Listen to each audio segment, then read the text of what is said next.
네, 여야는 오늘 오전 원구성을 위한 마지막 협상을 시도하고 있습니다. 오전 10시부터 박병석 국회의장 주재로 다시 마주 앉았는데요.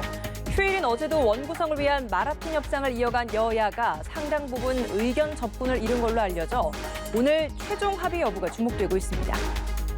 관련돼서 진지하게 협의했다. 상당한 의견 접근이 있었다. 최종 합의 여부는 국회의장 주재로 원내대표 회동을 갖고 최종 결정한다. 네, 통합당이 법사위원장과 관련해서 일부 양보를 하고 민주당이 통합당의 국정조사 요구 일부를 수용하는 방식으로 협상이 타결될 가능성이 거론되고 있는데요. 과연 오늘 오후 본회의에서는 원구성 협상을 마무리할 수 있을지 전망해 보겠습니다. 박진영 더불어민주당 상근부대변인, 윤기찬 전 미래통합당 홍보위 부위원장과 함께하겠습니다.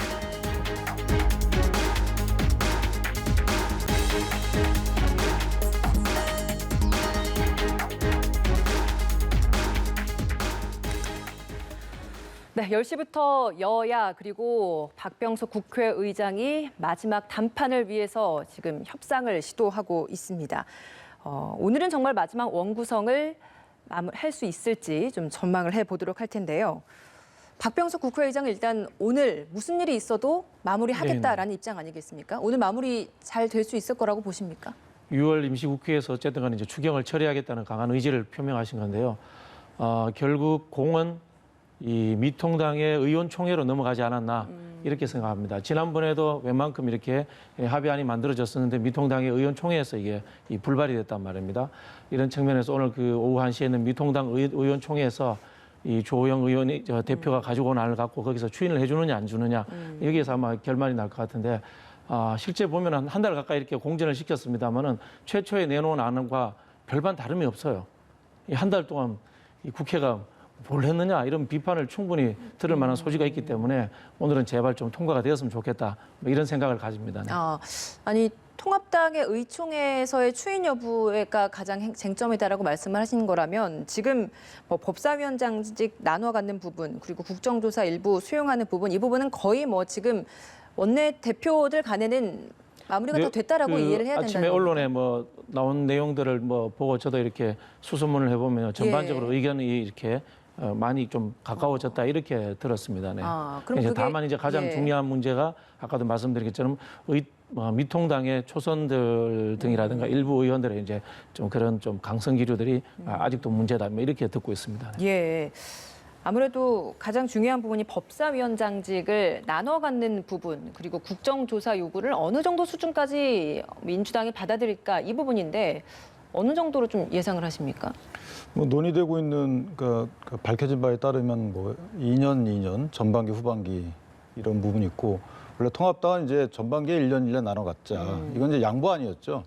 후반기에 1년 나눠 갖자라고 제안을 했는데 민주당이 그걸 안 받은 걸로 알고 있고요. 그래서 국회의장께서 그러면 전반기는 민주당이 법사위원장직을 수행을 하고 후반기 때는 대선에서 승리하는 여당이 집권당이 하자라고 했는데 사실은 안 맞죠. 그러니까 법사위원장을 야당이 해야 되는 그 어떤 명분을 말씀드려왔고 그것을 갖고 여태까지 통합당이 이제 그 협상을 해왔던 것이거든요. 근데 이제 제안하신 것은 또 집권당이 한다는 의미는 또 맞지 않는 거예요. 그래서 이 부분은 아마 받아들이기 어렵고 그래서 나온 것이 후반기에는 이제 통합당이 맞는 것을 보장한다라는 취지의 이런 그 안에서 타협점이 있지 않을까 생각이 되는데 어찌됐든 통합당 내부에서는 사실은 이것에 대해서 불만은 있어요. 왜냐하면 이전같이 통합당 내부에 3선 의원들 이해관계가 있거든요. 이분들이 뭐 의견이 나눠지는 추세가 아니고 좀 단결한 추세이기 때문에 실제 법사위원장을 전반기 후반기 다 갖고 와야 된다는 것에 대해서 의사가 상당히 일치되어 있는 상황이에요.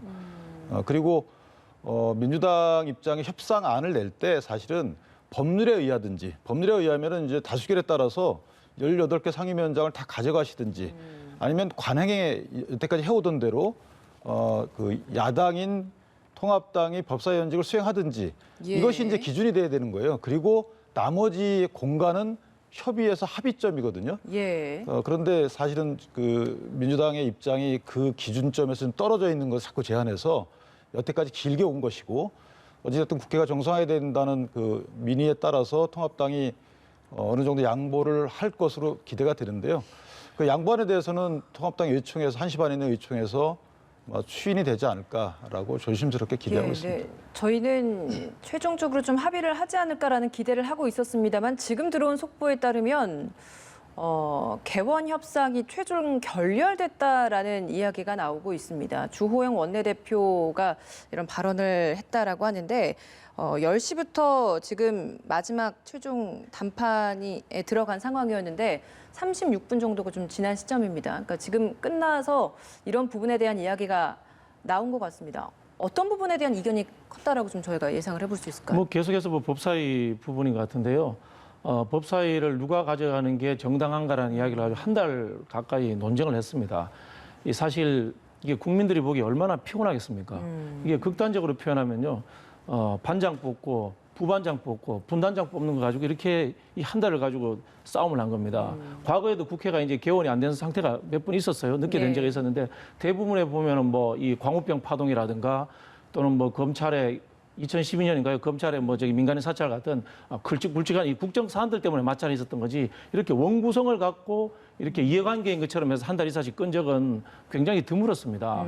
실제로 이제 이 미통당이 나머지 상임위를 다 갖고 가라. 그렇게 제안을 제대로 하실 거면은 책임 정치를 하실 거면은 상임위 구성안을 내줘야 돼요. 상임위 구성을 내주고 상임위원장을 선출하고 이런 방법으로 가야지. 그것도 안 해주면서 말로는 이렇게 18개 다 갖고 와라. 이거는 전형적인 이 갈등의 쇼잉을 계속하고 끌고 가고 있는 이런 상황입니다. 지금 누가 이득이 되면 제가 보기에는 정치권 전체가 국민들로부터 혐오를 받는 상황이에요. 실제로 이번 상황에서 좀 정치적 이득 본 사람은 아마 주호영 원내대표밖에 없을 겁니다. 존재감 높아지고 당내 장악력 높아지고 이게 모두가 이 손해인 상황입니다. 정말 이거 심각한 상황이라고 봅니다. 저는. 근데 상임위 그 위원 구성안을 내는 것이 맞는데 현실적으로 조금 어려운 부분이 있는 것이 6개 상임위원회가 이제 강제 배정이 된 상태이기 때문에 그 통합당에서는 위원안을 내기 상당히 어려워졌어요. 그래서 그 부분이 해결돼야지만 그 위원 구성안을 내는 것이죠. 이 부분이 하나 어려움이 있고 또 하나는 통합당의 책임이라고 하시는 통합당은 진즉부터 18개 상임위원을 그렇다면 다수결에 따라서 전부 민주당이 선출해라라는 취지의 어떤 제안을 했던 거기 때문에 근데 민주당이 이걸 여태까지 해오지 않았던 거예요. 물론 박병수 국회의장께서 중재 차원에서 여러 번 다시 기회를 양측에 주시곤 했지만 어쨌든 통합당은 입장이 변한 적이 없거든요. 그래서 이번 개헌은 어떻게 보면 민주당에 조금 욕심이 과하지 않았나 이런 생각이 들고요. 예, 지금 들어오는 얘기에 따르면 김태년 원내대표가 굉장히 불편한 심경을 내비치면서 원내대표실로 좀 복귀를 했다라고 합니다. 원내대표가 각각 의견을 좀 밝힐 것 같고요. 김태년 원내대표가 일단 먼저 곧 기자 간담회를 할 것 같습니다. 저희가 그 모습이 들어오면 바로 좀 현장을 연결을 해서 보여드리도록 하겠습니다. 저는 근데 이 결렬된 것은 아쉽죠. 그런데 이제 아마 그 과정에서 김태년 원내대표께서도 재량권이 없지 않나라는 좀 생각을 해요. 왜냐하면 지금 아까 부대변인 말씀 주셨지만 지난 저녁 그 휴일에 있었던 그 담판에서 여러 가지 의견 접근이 있었던 걸로 알려져 있단 말이죠. 그런데 그것이 갑자기 여당 원내대표가 복귀했다는 것은 글쎄 주호영 원내대표가 뭔가 새로운 안을 냈을지는 모르겠지만 아마 제가 알기로 새로운 안을 냈을지는 이제 의문이고요. 그렇다면 기존 안에 대해서 내부 어떤 의사 수렴 과정에서 좀 다른 의견이 나오지 않았나 이런 생각이 들고 재량권이 좀 없지 않나 생각이 듭니다. 법사위원장직 2년씩 나눠 갖는 그 방식, 큰 틀에서는 이게 서로 좀 협의를 했지만 구체적인 내용으로 들어갔을 때는 아까 저희가 좀 언급을 했던 것처럼 후반기에는 야당이 갔느냐 혹은 집권당이 갔느냐 여기에 대한 이견은 좀 있었잖아요. 그러니까 여기에서의 충돌이 가장 컸을까요? 근데 이제 그 통합당이 법사위원장을 통합당의 이익을 위해서 갖고 온다 이런 개념이 아니거든요. 그러니까 법사위원장이 반드시 야당 또는 국회의장과 다른 소속 정당, 국회의장 소속이었던 정당과 다른 소속 정당이 가져야 된다는 의미는 권력 견제 측면에서 그랬던 거예요. 이게 통합당이 반드시 이런 취지가 아니에요. 그렇다면 중재안이었던 집권당이 갖는다는 것도 안 맞다는 거죠. 그런 측면에서 접근을 해야 된다는 것이고 지금 법사위원장을 이제 지금 현재 여당이 수행하면서 법사위원회에서 현안 보고 차원에서 하고 있는 이런 그 의정 활동을 보고 있으면 걱정된다는 겁니다. 검찰총장을 상대로 한 여러 가지, 그러니까 감사원장을 상대로 한 여러 가지 얘기, 그다음에 법원 행정처장을 상대로 한 여러 가지 현안 보고 차원에서 발언들 위험하다는 겁니다. 이미 이제 그런 것들이 국민들 입장에서 보면 불편하게 다가와요. 예. 이런 마당에 야당이 법사위원장을 갖고 각 기관 조직별로 있는 권력 견제 수단을 좀 활성화시키자. 거기에 이제 명분이 있는 겁니다. 그럼 앞으로는 어떻게 될 것인가? 그러니까 박병석 국회의장은 처음에도 제가 말씀드렸듯이 무슨 일이 있어도 오늘 안에 마무리를 하고 이번 주 안에 3차 추경안 마무리를 하겠다. 그러니까 이번 주가 6월 임시국회 마지막이잖아요. 그렇죠. 이제 7월 달에 그래야 예. 추경을 이제 예. 펼 수 있으니까 그런 상황인데요. 법사위 문제가 참 깝깝한 게 한 달 동안을 똑같은 이야기를 서로 반복을 해왔습니다. 그리고 협상에서 어느 정도 진전이 있었단 말이에요. 이러면은 좀 이걸 좀 해결해 줘야 됩니다. 사실 국민들이 보기 얼마나 혐오스럽겠습니까? 코로나 문제, 남북 문제. 정말 풀어야 될 문제가 더 심각한 문제가 많습니다. 예. 법사위 문제는 일단은 최소한 합의된 수준을 하고 체계 자구권 심사 문제를 가지고 혁신을 하고 이런 중장기 계획 속에서 넘어가면 되는 거거든요. 이걸 갖고 끝까지 발목 잡는 거 아닙니까 사실. 이렇게 되다 보니까 이게 견제라는 표현이 결국은 발목 잡기다라고 국민들에게 인식이 되는 거고 여당은 그렇게 또 그런 인식하여서 밀어붙이는 상황이 만들어지는 겁니다. 예. 참 한 달 동안 공전 똑같은 이야기로 계속 반복했습니다. 얼마나 이거 비효율적입니까 이게. 그러면 앞으로는 18개 상임위원장직 모두 민주당이 표결 처리를 하게 되는 겁니까? 이제 의장님의 판단에 따라서 그렇게 흘러갈 수 있겠죠. 네. 이렇게 되면 통합당 입장에서는 좀 어떤 다음 대응이 있습니까? 그러니까 정확히 말하면 17개죠. 정보위는 국회법에 구성 그렇죠. 모의가 따로 있어서 예. 그거는 이제 불가능하고 뭐 사실은 그 통합당의 주장이 그 뭐 거짓된 주장이 아니에요. 그렇게 하시면 되는 것이고요. 통합당은 간사 위주의 상임위 활동을 하겠다는 겁니다. 그러니까 상임위원장급 간사를 선임해서 열심히 견제하고 열심히 활동하겠다는 거예요. 이것이 빈말이 아니고 그렇게 하겠다고 이미 내부적으로 의원들 간의 의사가 정해졌기 때문에 예. 합의안에 대해서도 사실은 아까 말씀하신 것처럼 지난 저녁 때 알려졌던 합의안을 통합당 의총에서 과연 추진할 것인지 여부가 문제가 됐던 것인데 갑자기 김태년 원내대표께서 물론 나간 이유는 정확히 밝혀지지 않고 있지만 자리를 박차고 나가실 정도의 오히려 민주당 내부의 의견 수렴 과정에서 문제가 있지 않는가라는 생각이 됩니다. 알겠습니다. 잠시 후에 김태년 원내대표 기자 간담회를 할 것 같은데요. 저희가 그 모습은 들어오는 대로 좀 바로 보여드리도록 하겠습니다. 잠시 좀 주제를 바꿔보겠습니다. 공수처 관련된 문제도 정치권의 지금 주요 화두로 떠오르고 있습니다. 출범 예정 날짜는 7월 15일입니다.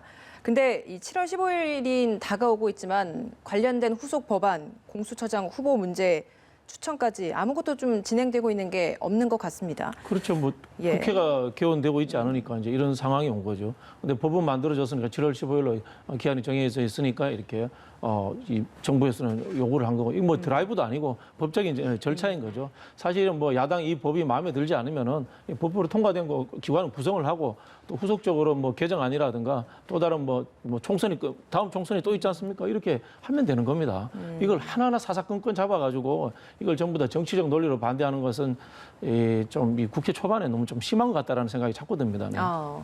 통합당 입장에서는 지금 대통령이 또 다른 행정명령을 한다라고 하면서 공수처 자체를 반대를 하고 있는 거죠? 공수처 자체를 반대를 했죠. 현재도 반대 입장인데 이제 법이 정해졌기 때문에 후에 후속 절차는 진행이 되겠죠. 그런데 일단 원론적인 입장을 주 원내대표가 밝힌 걸로 보이고요. 또 이면에는 이런 불만도 있는 거예요. 대통령께서 원론적인 말씀을 하신 거라고 봐도 15일까지 공수처가 출범해야 된다라고 맞는 말씀이에요. 법에 정해져 있습니다. 출범 자체가. 그런데 특별감찰관은 현재까지 출범하지 않고 있어요.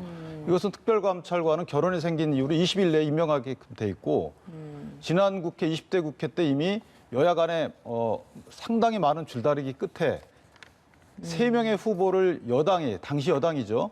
여당이 추천하고 야당이 비토권을 갖는 걸로 이미 의견이 조율됐단 말이에요. 근데 추천하고 있지 않아요. 이것에 대해서 대통령이 아무 말씀 안 하시는지 모르겠고요. 그러니까 대통령 친인척, 사촌인의 친인척 수석 비서관 이상을 견제하는 이런 특별감찰관에 대해서는 아무 말씀 없으시고 공수처에 대해서는 이렇게 국회를 압박하는 것이 다소 일관성이 없다 이렇게 생각합니다. 근데 야당 몫의 그 공수처장 후보 추천 그 부분에 있어서 여당에서는 그 부분에 대한 수정도 필요하다. 왜냐하면 이건 다당제일 때 야당 몫이 2명인 것이다라는 이야기를 하고 있거든요. 이 부분은 어떻습니까? 그것은 제가 조금 알아보니까 백혜련 의원 안이 잘못 알려진 부분도 있는 것 같아요. 예를 들면 교섭단체가 현재 2개잖아요. 이 2개 교섭단체 중에 야당 추천 몫인, 그러니까 통합당 추천 몫인 2명의 후보자에 대해서 이것을 다른 그러니까 민주당으로 돌릴 수 있는 예규를 마련한다. 이건 불가능합니다. 법에 그렇게 돼 있지 않기 때문에. 법에는 대통령이 소속됐거나 소속됐었던 이런 정당 몫이 두 몫. 그다음에 나머지 그 반대 정당 몫이 이제 두 분이거든요. 그렇다면 야당이 만약에 2개 야당이면 가능해요. 근데 1개 야당이기 때문에 통합당으로부터 2명의 추천권을 뺏어갈 수는 없어요. 그러니까 백혜련 의원의 안은 아마도 4+1처럼 다른 교섭단체가 있는 경우에 제1야당이 만약에 추천권을 행사하지 않으면 이 추천권을 제2야당한테 줄 수 있다. 이 정도 안은 나올 수 있는데 이것이 야당 안을 뺏어서 여당한테 준다는 이것은 불가능합니다. 법률적으로. 아마 그건 그렇게 돼 있을 거예요. 예. 근데 민주당은 이 부분에 대한 수정도 필요하다는 입장 아닙니까? 아니 뭐 비슷한 그 상황인 것 같아요. 그 말씀하신 것처럼 그 원내 교섭단체가 현재 야당이 하나밖에 없기 때문에 크게 문제될 건 없는 것 같습니다. 알겠습니다. 지금 이야기를 보면 김태년 원내대표의 기자 간담회 역시도 좀 11시로 예정이 되고 있는 것 같습니다. 저희가 그 모습이 들어오면 좀 보여드리도록 하고요. 계속해서 좀 대담을 좀 이어가 보도록 하죠. 인천국제공항공사 정규직 전환 문제. 이 부분에 대해서 굉장히 뭐 정치권 할 것 없이 큰 문제가 되고 있는 것 같습니다. 지금 청와대 국민청원에서의 게시판에서도 25만 명이 네네. 동의를 하고 있는 이 상황인데 네네. 이 문제의 가장 큰 문제가 뭐라고 보십니까? 일단은 이 사회적 문제에 가중치의 이동이 좀 있었다라고 판단해야 될 것 같습니다. 2017년도에 대통령이 당선되자마자 인천공항에 갔을 때는 뭐 죽음의 외주화라든가 비정규직 문제가 사회적 이슈로서 가장 큰 의미 있는 과제였다면요. 지금은 좀 청년 실업 문제가 좀 더 가중치가 더 생기다 보니까 이 청년들의 불만이 있었다고 볼 수 있고요. 뭐 가짜 뉴스라고 하는 건 좀 과대한 뭐 표현인 것 같고 어쨌든 간에 여기에 대해서 정치권이 끼어서 일부 좀 왜곡되게 선동한 측면도 저는 있다고 봅니다. 예. 정치인들이 이렇게 논쟁을 하면서 이 굉장히 뭐 공정으로서의 정의라는 개념이 어려운 이야기인데 이분들이 막 이 양쪽에 한쪽에 서서 사실은 둘 다 보면 사회적 약자입니다. 비정규직이라든가 청년 취업 준비 세대나 사회적 예. 약자인데 이분들을 막 편가르게 했던 경향들이 나타났던 거예요. 이게 전형적으로 정치권이 잘못한 행위입니다. 예를 들자면 정치권이 해야 될 일을 보자면요, 뭐 차별금지법이라든가 비정규직의 정규직법이라든가 죽음의 외주화법. 그다음에 사실 이게 또 비정규직 문제가 파견자 근로자법으로서 생긴 건데 이것이 비정규직 문제가 사회적 이슈가 된다면 파견자 근로자법에 이런 것들을 수정을 하고 이런 법적 절차들을 준비해야 되는데 이분들이 언론을 타는 제가 보기엔 언론을 타는 재미인 것 같아요. 그걸 가지고 한쪽 편에 서가지고 양쪽을 선동해서 만들어갔는데 이거 굉장히 좀 정치권에서 좀 자제해야 될 문제라는 생각이 들고요. 오히려 정부에서는 이 문제를 풀어야 될 부분들이 뭐 예를 들자면 안철수 대표 같은 대통령 이야기를 하시는데 이 대통령이 풀 문제가 아니에요. 실제로 대통령은 그 당시 상황에 의해서 이슈를 제기한 거고 지금은 실제로 국토부라든가 고용노동부에서 정책의 우선순위가 무엇으로부터 시작돼야 되는가에 대해서 지금 같이 판단을 하고 사회적 의견을 수렴해야 될 때가 아닌가 뭐 이런 생각이 듭니다. 네. 예, 어떤 입장이십니까? 저는 일단 공공기관이라는 데 좀 그 방점을 둬야 될 것 같아요. 공공기관에 취직한다는 것은 사실 공무원이 되는 거예요. 실제로 그렇습니다. 정년이 보장이 되고. 그러니까 우리가 공무원을 뽑을 때 그 공무원 뽑는 인원만큼의 진짜 그 정도의 일할 거리가 있는지를 먼저 봐야 되는 거죠. 이렇게 시작을 해서 정규직화를 해야 되는 것인데 이것은 공무원을 그냥 그런 수요 측면을 고려하지 않고 그냥 뽑았다는 거예요. 직고용했다는 겁니다. 그러니까 이런 부분이 하나 문제가 있는 거고요. 예. 이것은 이제 일반 사기업 같은 경우에는 왜 이게 비정규직이 문제가 되냐면 이득을 많이 남기기 위해서 위험한 일을 외주화한다는 거죠. 그리고 갑질하고 월급 적게 주고 그러니까 이런 이 비용을 줄여서 이익을 더 많이 남기기 위해서 한다는 것인데 공무원과 공공기관은 사실 그렇게 접근할 게 아니거든요. 이미 그분들은 이익을 위해서 하질 않아요. 그렇기 때문에 접근 방식이 약간 다르다는 거고 구체적으로 들어가면은 대통령이 다녀간 2017년 5월 12일 기준으로 해서 선발 방식이 다르다는 거예요. 그것도 사실 합리적으로 납득은 안 돼요. 이런 여러 가지 측면에서 공정성에 대한 의문을 낳는 것이고 그래서 저는 정규직과 비정규직을 마치 선대 악으로 구분해서 이것을 바로잡는 듯한 이런 그 통치 행위는 맞지 않다고 보고요. 예. 오히려 비정규직이라는 그 어떤 다양성 이런 것들은 불가피하거든요. 4차 혁명 되면 어쩔 수 없어요. 그리고 대통령께서 이번에 추경안 편성한 것 중에 9조 원이 고용 뭐 안정기금 비슷한 게 있는데 안전망 확보.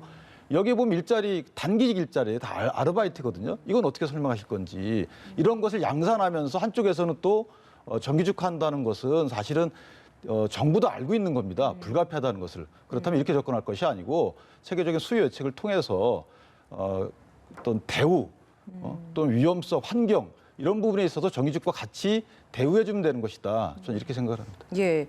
근데 정치권에서 이 부분이 지금 공방으로 번지고 있는 그 부분, 그러니까 이렇게 공정과 관련된 문제가 불거질 때마다 사실 이게 어제 오늘 일이 아닌데도 불구하고 애초에 이런 것들을 좀 최소화할 수 있는 입법 노력을 더 하기보다는 오히려 좀 쟁점 사안에 대해서 공방만 벌이는 이 부분에 있어서의 좀 비판도 불가피하지 않겠습니까? 그러니까 저는 정치인들 그 한마디 하시면 거기에 대해서 또 본인 의견, 다른 의견을 또 한마디 하시고 이런 부분보다는 사실은 누구나 다 그러니까 정규직으로 대변되는 뭐 봉급이 많고 고용이 보장되고 이런 직종을 원하죠. 그런 직종을 더 많게 하려고 그러면 공무원으로 다 뽑을 수는 없잖아요. 나라 세금이 들어간 거기 때문에 일단 비용이 한정돼 있어서 뽑고 싶어도 그거는 다 제한돼 있는 겁니다. 그러면 나머지 비정규직에 대해서는 어떤 대우로 이분들에 대해서 정규직과 같은 대우를 할 것인지 그리고 또는 기업 입장에서 보면 어떻게 또 행정제도를 통해서 정규직화하려고 노력할 것인지 예. 이런 부분이 앞서야 되는데 편한 거 있는 거죠. 편한 공무원 단기 일자리를 양산하거나 또는 편하게 공공기관의 정규직을 유도하거나 이런 부분은 의도는 좋지만 사실은 공직사회가 왜곡될 수 있다는 거예요. 국민의 세금이 더 많이 들어가게 되고 그리고 또 한 가지만 더 말씀을 드리면 예. 고용보험과 관련돼서 이렇게 비정규직인 분들은 사실 수혜가 됩니다. 근데 공무원이나 공공기관의 정규직 분들은 고용보험의 또 대상이 아니에요. 무슨 말씀이냐면 고용보험에 안정한 분들은 고용보험의 대상이 아니어서 보험 그 기금이 왜곡될 수 있다는 겁니다. 단기직이거나 이런 분들만 민간 고용보험에 들어와 있어요. 그러면 민간인들 입장에서 보면 손해가 나는 거예요. 왜냐하면 안정적인 분들은 돈을 안 내고 있고요.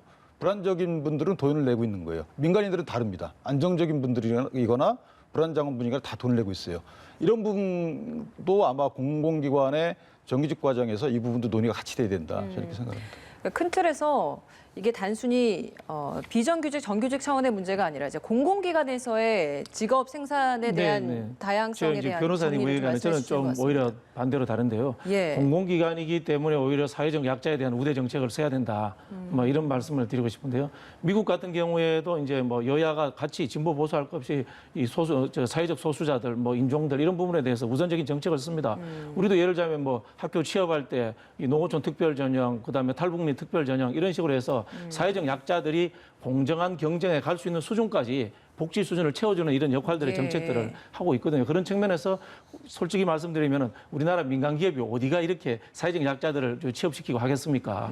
그런 공공성을 맞출 수 있는 데는 현실적으로 공공기관밖에 없다는 것을 좀 인식을 해주셨으면 좋겠고요. 예. 한편으로는 이 비정규직 문제의 핵심은 동일 노동, 특히 이제 동일 가치를 창출하는 노동에 대해서 동일 임금을 준다는 원칙만 적용이 된다면은 약간의 노동의 유연성도 존재해야 됩니다. 물론 여기에는 노동의 유연성을 존재시키기 위해서는 말씀하신 것처럼 고용보험이라든가 이 기본소득이라든가 이런 제도로서 사회적 보완책을 만들어 놓아야지만 이 노동의 유연성을 약간이라도 우리가 이제 보장해 줄 수 있는 겁니다. 이렇게 좀 종합적으로 판단을 해야 되는 이런 측면이기 때문에 이거는 사실 굉장히 힘든 문제입니다. 말씀하신 것처럼 고용 없는 성장이 이루어지는 사회에서 미래 전략적이 아주 어려운 문제인데 정치인들이 대충 이렇게 끼어서 할 만한 수준의 논란거리가 아닙니다. 이게 그렇게 좀 이런 부분들은 좀 깊이 있게 볼 수 있도록 정치인들이 조금 좀 자제해 주시면 좋겠습니다. 근데 제가 접근 방법에 있어서 한 가지만 간단히 말씀드리면 우리 사회에서 부가가치가 이렇게 생기면 그걸 나누는 방법이 이제 그 고용의 1차 분배가 있고요.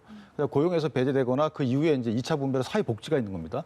그러니까 사회복지 체계로 그거를 이렇게 안전망을 더 씌워야지 고용 단계까지 국가가 개입해가지고 1차 분배에서까지 개입하게 되면 시장 왜곡이 생긴다는 거죠. 그래서 이 부분은 신중히 접근해야 돼요, 사실은. 아니 공공기관은 시장의 영역이 아닌 측면이 근데 공공기관도 있으니까. 사실은 네네. 그런 그렇기 부분이 때문에 있으니까. 더욱더 공무원 이제 국민들이 책임져야 될 부분이라서 조금 더 신중을 그러니까 기해야 된다고 이걸 이게 맞다 이게 맞다라고 하는 게 아니고 이 사회적 이 산업의 발전 정도 이런 것에 따라서 균형감을 맞춰서 가는 겁니다. 예. 실제로 AI 수준이 어느 정도까지 가는지, 4차 산업이 어느 정도까지 가는지, 고용 없는 성장이 어느 정도까지 가는지 여기 맞춰서 이렇게 균형을 맞추자는 측면으로 접근을 하는 게 맞죠. 네. 이게 사실 비정규직의 정규직화라는 게 문재인 정부가 출범하면서 가장 첫 번째 공약이었고 그 차원에서 공공기관에서 먼저 시작을 하고 이게 이제 민간으로까지 그렇죠. 확대되자라는 차원에서 공공기관에서 시작을 한 거고 그게 이제 인천국제공항공사가 첫 사례였는데 이게 결국에는 국회 차원에서도 할 수 있는 부분이 있지 않겠습니까? 그러니까 비정규직의 정규직화 이런 부분에 있어서 국회가 입법을 통해서 할 수 있는 부분인데 이게 처음에 반짝 이슈화 됐을 때는 입법을 발의를 했다가 실제 후속 법안을 이제 책임을 가지고 통과시키는 것까지에는 좀 소홀히 하다. 이런 부분은 어떻습니까? 그러니까 입법을 통해서 많은 분들을 정규직화하면은 좋죠. 그런데 문제는 뭐냐면 지난 통계를 보면 비정규직이 줄면은 고용 총량이 줄어요. 그래서 그 부분도 아마 그 국가 운영하는 분 입장에서는 상당히 딜레마일 겁니다. 그래서 일단은 비정규직을 정규직화하는 이런 공약을 이행을 하고 계시지만 예. 실제로 그만큼 실업이 많이 늘었거든요. 그래서 이 부분을 어떻게 조화롭게 해결할지는 사실 어려운 문제예요. 예. 입법을 해결할 일은 저는 조금 아니라고 생각합니다. 네, 알겠습니다. 네, 오늘 시간 관계상 두 분 말씀 여기서 좀 마무리를 지어야겠습니다. 오늘 말씀 고맙습니다.